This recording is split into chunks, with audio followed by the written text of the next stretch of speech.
Okay, we're going to talk about the small town or small business edge um, to help small business owners and to help local communities to help boost business and overall help the community so you don't have to go to the nearby town or a large city to do all your shopping and entertainment and so forth. Um, my town that I'm going to use as an example is a population of just under 21,000, and we're actually right on two major roadways. Great location, but we definitely need a lot of work, and I'll use that as the example.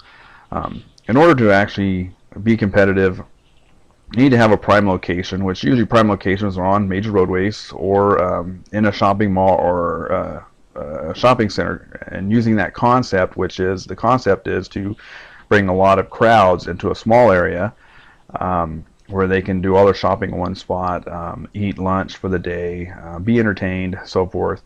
And the entertaining comes in actually right here with themes.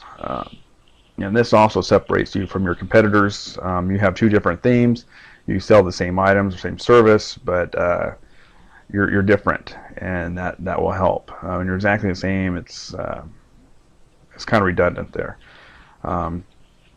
Another misconception for small business owners is when in your selling pitches, say buy local, quality over quantity, personal service, competitive pricing. That's great. Caters to certain markets, usually the people who believe in the values, which is getting more and more rare. A lot of consumer dollars are going towards what they can get the most for the least amount of money. And like I said, we're going to find ways around that, and I'll show you with the themes and with your shopping center concept. People like to be entertained. We like to go places with atmosphere and environment, and that's basically what this is about. So in order to achieve all this, get the best results, we need to be a combined effort. The combined efforts between your city and local chamber of commerce, the property owner, and the business owner. You have the county, you have the Small Business Administration, Census Bureau, State Chamber. All these are great resources. They have a lot for you. Usually more driven towards labor laws and for business owners and sexual harassment training and other types of training, safety training. But if we focus on the positive and actually growing, that's something that can be considered as well. But this actually is for growth and for change.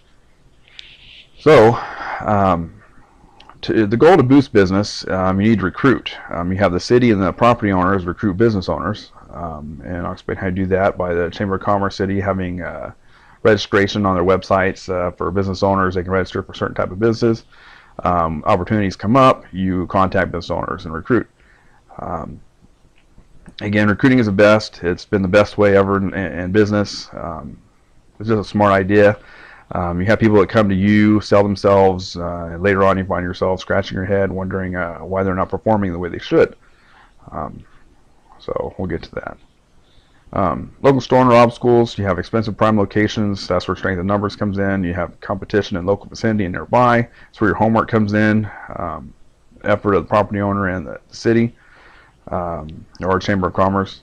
Large retailers, corporations putting local store owners out of business. I'll use the example of Starbucks here and where themes can counteract that. If you've heard of the book Built for Growth, written by Arthur Rubenfeld, a former executive VP of Starbucks, he mentions where Starbucks would actually move down the street from a local mom and pop shop, basically put them out of business. That was actually one of their tactics for moving into an area. So I'm sure other business owners or corporations have some type of similar concept or idea or business plan in regards to that. So we're talking about how we can counteract that. Overhead and advertising, again, the strength of numbers, quantity over quality, the consumer mindset. Again, you have a consumer would rather pay $50, 5 times over 2 years rather than $150 once. Cell phone is a good example. You buy a phone $50 instead of paying $150, and then they just breaks, and every 5 months they're replacing it. Whereas a local business owner, you can explain, you can work with them for one, that's one point, and then also explain it in this, in your marketing or your sales, explain, give this type of outlook. You can research and see the cheaper phones, how often they break down, and again, when I worked at SBC, we used to do that. We used to call competitors, call around, and we'd probe, ask them questions, find out all the negative points, and then we turn it around and use that in our marketing. Keeping up with change in e-commerce, your newsletters. This is something that a combined effort of all three can do to help. Just don't, every once in a while, have an action plan, maybe on your calendar every 6 months. Look and see what the changes are, the latest in the industry, and then definitely make a combined effort to improve. So location considerations, doing your homework, and what you consider is the demographics, the neighbors, and the competition. Again, demographics, you want to look in to see what the population, age, gender, incomes are. You're going to go into an area that has a very majority of people have a low income. You don't want to put in like a Mercedes dealership. It kind of is going to work against you there, especially with a low population. Like I said, this is about 21,000 population. This is the town example. Neighbors, you definitely don't want to move in next to a neighbor who has different hours than you, who is not in a similar industry.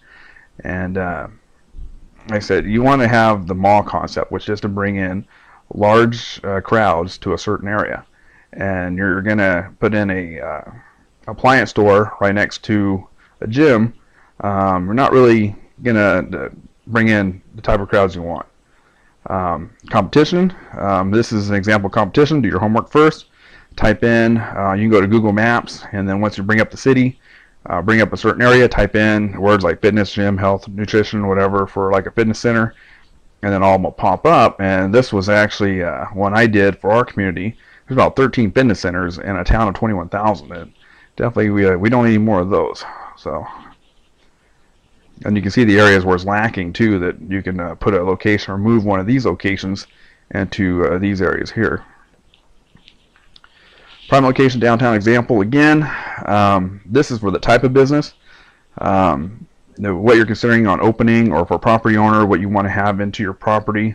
You don't want to have a business in there that's going to be going to go downhill, or is going to be struggling to pay the rent every month. You're going to keep having turnaround, new tenants all the time. So go out and recruit. Look at the considerations. You're on some major freeways here. You got a national park over here, so an outfitter, outdoor place, major river running through would be a good business. Type in the word shopping mall as well on like Wikipedia. Give you some ideas of what the whole mall concept is. Again, this is food for thought, planting the seed. Now here's our example of the downtown. And like I said, ours is not too great of an example. It's actually a bad example, and we're going to talk about neighbors on this one. So there we go. So if you can see how they're listed on the side, there's a bank, a bank, a bank. It's a bank here. And there's actually another bank right here, which is Wells Fargo. So we have a lot of banks in a certain area. We definitely don't need that many banks in one area. And though I do know some cater to the dairy industry or what, but still, we have a feed store over here. It's been here for years. It's really great in the community. We actually now have on the outskirts of town on one side is a tractor store, another store similar, and then over on this outskirts of town we have now Conlin Supply, which actually I'm sure has hurt the feed and seed business, but they're still strong because they've been here for years. Everybody familiarity. They definitely need to change their plan though if they want to keep up. So you can see the prime areas here is downtown. This could definitely be a very successful business area and grow, but unfortunately, like I said, for ours, it's not. You got a lot of companies that are just not even the same hours, not even the same industry or similar industry. They're all side by side, and it just I don't see how these businesses make it. I do know a lot come and go, and that's a big reason. So I'm going to give you some ideas of the do's and don'ts, maybe lay down some ground rules. You have non-competitors, you want side by side, same hours of operation, similar industry. So example, if you were to have health and beauty, you have fitness, hair salon, spa, nutrition shop, a health foods and dance studio. All these are side by side. You would maximize your efforts in that area and definitely bring in the crowds and help the business as well. Same with automotive. You have garage, tire shop, detailing shop, dealership, parts store, oil and lube, etc. If you're over here getting your tire fixed and you have a parts store next door, there's no effort to just walk right next door and to browse. But if you have to drive across town, you're like, I don't need that part right now. So I'm sure you get the idea. And then again, there's same seasons, and then the ones that draw crowds, entertainment and seasonal. Now the don'ts, unorganized, which is our competitors side by side, conflicting industries, conflicting hours, and different seasons. I took away all these that had similar industry. As an example, they were apart from each other. And if you were to put them in the same general area, you would maximize the efforts. Same, this is a hobby store, and these are two antique stores. Again, you move the hobby store next to the antique stores, you just maximize the effort there. You have all these competitors in the same area, at least you can remove two of these, and that help those businesses. The remaining three, we would help boost their business as well. We have the store-to-store concept, the mall shopping center concept, or layout, trade show layout, major retailer merchandising. All these that have similar concepts. They have something all in common. That is their layouts, the way they have different sections inside. Major retailers, if you were to walk in one of these sports stores, you'd have bikes over one area, you'd have photography in another area, hunting, fishing in one area, sells kites. Well, all that concept's the same for small business owners. If this was a big building, you can't afford that, and you're only, say you're a diving instructor, or you're a rafting, kayaking instructor, rock climbing instructor, you guys can all go in together, and you can rent this prime space along with somebody at the bike shop, a small town bike shop. And this one huge area, I'm sure you've seen, we're going to get to that in a second, but Bass Pro Shop and all those, how they have the themes. Develop your own themes. Go in. Again, all these your partnership will divide your expenses, multiply your profits, bring in the crowds with the mall concept. It's just a combined effort. So themes, what drives consumers, something to consider is the status, convenience, just some food for thought. You have spending trends is driven by status, technology driven by convenience. Use a TV as an example. The old TVs are big, bulky, have the turn knobs on them. So you want something more convenient. Come up with some ideas, inventions, or remote control. You develop on that, you improve it. Improving is by actually looking around, seeing what others are doing, your best practices. Now you come up with remote control. Well, you still want something better. You come up with a flat screen. You get some ideas and inventions on that. You develop it, improve it. Then you get more, say plasma or LED, and so forth. It just keeps on. It's a cycle, and that's how we improve. If history was taught to kids as development, we'd probably be far more advanced right now. So themes. A great example is Las Vegas. What the companies have in common.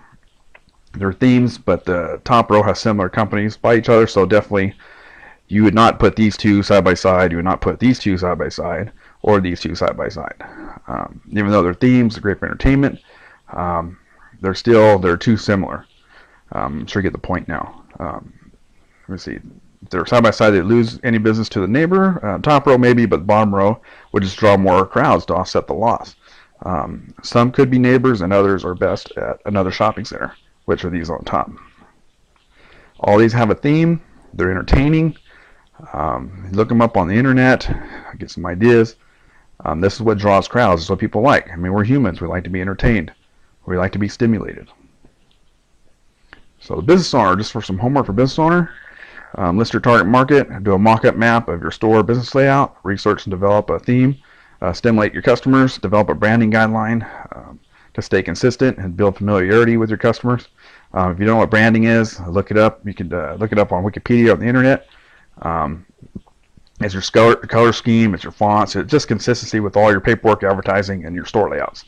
If you haven't researched successful business layouts, merchandising, and possibly rearrange, you go ahead and pause this and read this. I'm running out of time here. Where's one? Calendar? Yes. So, for a Chamber of Commerce in the city, here's your homework. Like I said, you pause this, take a look at it. I'm talking about shopping centers. This is what I'm talking about here. And basically, just like I said, prime locations, combined effort, strength in numbers, mall, so forth. And you can email questions you have to a2develop.corp@gmail.com. Have a good day.